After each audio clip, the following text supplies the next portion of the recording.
A local junk removal company gave this to me for free. And call me crazy, but I think it has potential. Yes, it's covered in rust. I'm pretty sure this is mold, and it needs hours of work. But this is from the 40s, which means it's almost 100 years old now.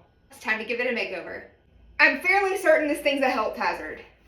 Step one was removing the original cushions because they were really disgusting. It definitely needs some new foam. It's starting to look like it belongs in a haunted house. Maybe underneath has a way to remove this cushion. Let's see what happens if I bend these back. Fortunately, this helped it pop right off so I could refinish this cushion. Ta-da! Next, I removed the old fabric and found bugs. Ew, ew, ew, ew, ew. So glad I wore gloves for this.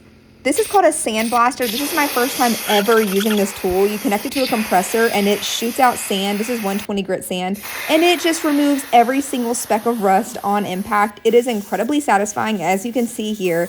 It's great for outdoor furniture that's rusted, but this is my favorite part of the process for sure. Just watching that silver come back to life. I did it on every single inch of this chair.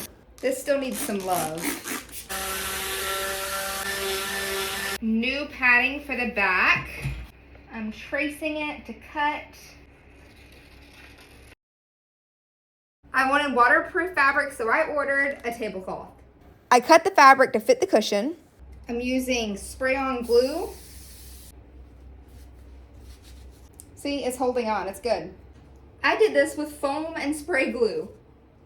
I redid the seat without a cushion, you'll see why soon, and then I cleaned up the silver, but it was just not getting that shine. So I'm spray painting it gold. This should make it look pretty fancy. Yep, even the tray Goes here.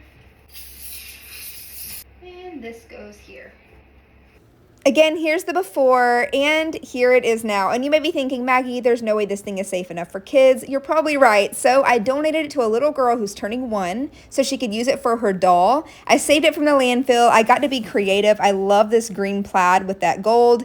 Be sure to follow my page if you like seeing trash be turned into treasure. I love repurposing things on a budget. Even if you look up close, I think this looks way better than it did. Follow me for more.